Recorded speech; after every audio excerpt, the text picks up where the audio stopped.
Olá! Nesse vídeo nós vamos conversar sobre o poder constituinte, um pedido dos amigos Líbero Alves e Stefano Gustavo. E esse já é o segundo vídeo da semana para você, hein, Líbero? Mas você é uma das figurinhas carimbadas aqui do canal mesmo e um dos grandes amigos virtuais que o direito sem juridiquês me proporcionou ao longo desse ano. Mas vamos direto ao que interessa e vamos começar falando do que é o poder constituinte.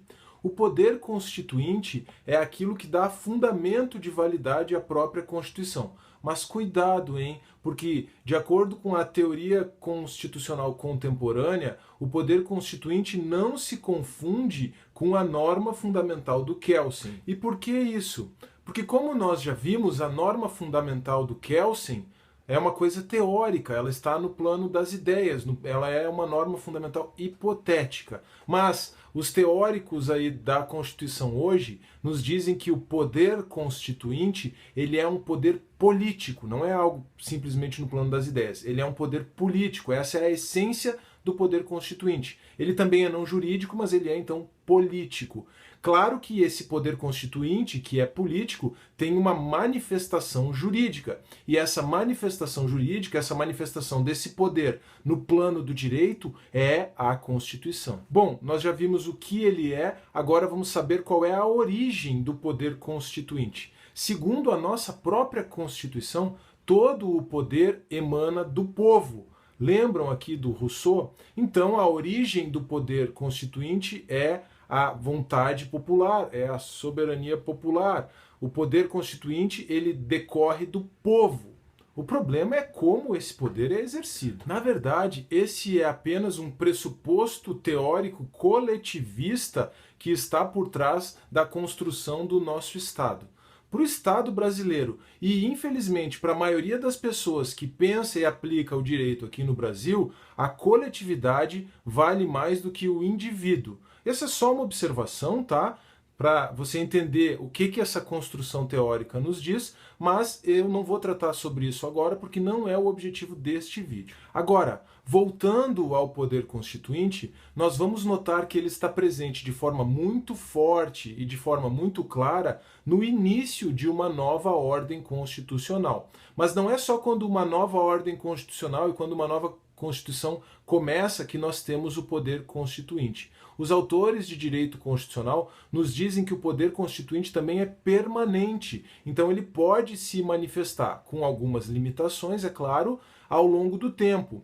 Então, daí é que você tem as expressões poder constituinte originário, aquele que está presente no começo de uma nova ordem constitucional, e poder constituinte derivado, aquele que vai se manifestando ao longo do tempo. Agora, eu preciso deixar claro para você também que muita gente não tem gostado, tem questionado essa expressão poder constituinte derivado e tem preferido falar em poder de reforma constitucional. Mas para facilitar a nossa vida, eu vou permanecer com o adjetivo derivado aqui ao longo do vídeo, tá bom? Ah, e cuidado, viu? Se você ouvir falar por aí de poder constituinte decorrente, saiba que esse é o poder que os estados têm de estabelecerem as suas próprias constituições numa federação como o Brasil. Vamos falar um pouquinho então do poder constituinte originário. Como eu já mencionei, ele é aquele que dá início a uma nova ordem constitucional. E como o poder constituinte originário se manifesta?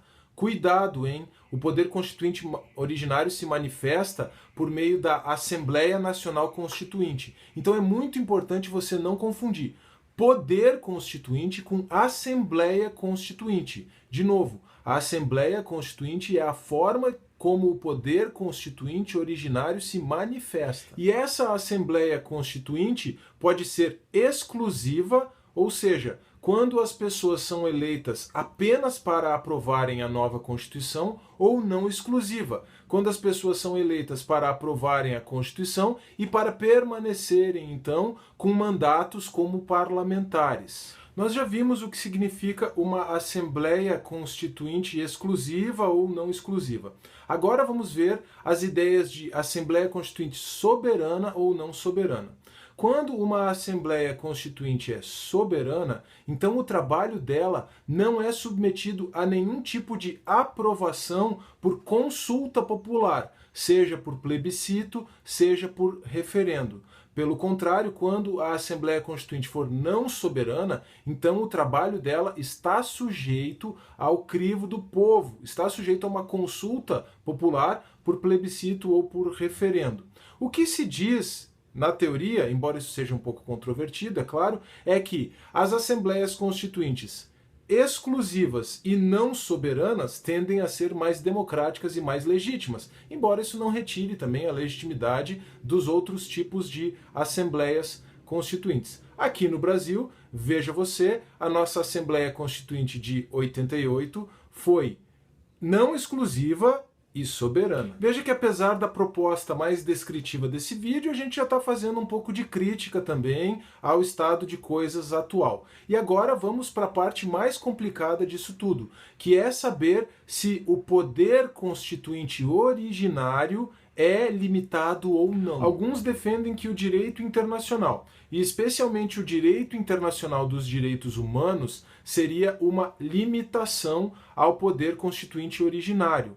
Acontece que aqui no Brasil o Supremo Tribunal Federal tem um entendimento a respeito das normas internacionais de direitos humanos de que elas são supralegais, ou seja, elas estão acima da lei, mas ainda estão abaixo da Constituição. E sobre isso já existe um vídeo aqui no canal, vou deixar o link aqui na descrição. E esse entendimento atual do Supremo parece ser contrário a essa ideia de que as normas internacionais de direitos humanos poderiam ser uma limitação ao poder constituinte originário. Então outros entendem que essas limitações ao poder constituinte originário seriam apenas históricas. Ele é um poder político e por isso ele é praticamente ilimitado, né? Essas limitações históricas diriam respeito aí aos valores, à moral, até mesmo às concepções religiosas de uma determinada sociedade num dado momento do tempo em que o poder constituinte originário se manifestou. E talvez você esteja aí pensando que o direito natural poderia servir como uma forma de limitação jurídica ao poder constituinte originário.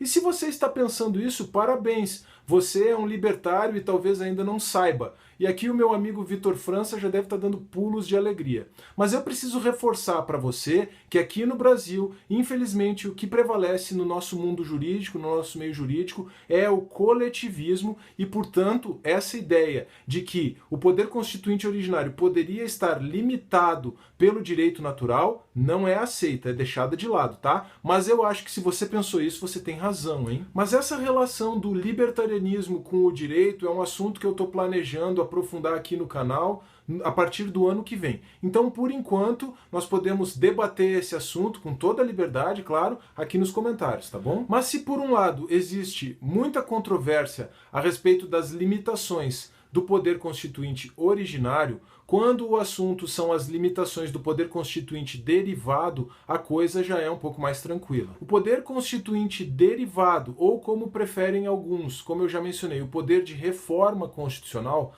vai ser exercido por meio de emendas constitucionais. E essas emendas constitucionais têm limitações formais, quer dizer, limitações de procedimento para aprovação, e limitações materiais, quer dizer, limitações quanto ao conteúdo que pode ser objeto de emendas constitucionais. Do ponto de vista formal, nós temos que a aprovação de uma emenda constitucional depende de votação em 2 turnos e de aprovação por 3/5 dos membros, tanto da Câmara dos Deputados quanto do Congresso, quanto do Senado Federal, desculpa. Então, 3/5 dos membros de cada casa do Congresso Nacional. Do ponto de vista material, as emendas constitucionais não podem tratar sobre aquilo que nós chamamos de cláusulas pétreas. E isso está no artigo 60 da Constituição. Bom, e aqui eu preciso ressalvar, especialmente para o meu amigo Adelson, que já andou falando sobre isso aqui pelos comentários, que não deu tempo de nós tratarmos sobre a mutação constitucional, que é, na verdade, a alteração não do texto da Constituição, mas da interpretação que o Poder Judiciário, e especialmente, é claro, o STF, faz a respeito da Constituição. Mas se você tem acompanhado alguns outros vídeos aqui do canal, especialmente o vídeo da ideologia dinâmica da interpretação, que de todo modo eu vou deixar aqui na descrição, você vai conseguir entender o que o pessoal está falando por aí quando fala em mutação constitucional. Ufa! Chegamos no final. Por favor, perguntas ou sugestões sobre como nós podemos aprofundar o conteúdo na sequência aqui nos comentários. Faça como o Líbero e como o Stefano. E não se esqueça, por favor, de deixar o seu like, de compartilhar o vídeo e de se inscrever no canal e clicar no sininho para permanecer atualizado. E até a próxima!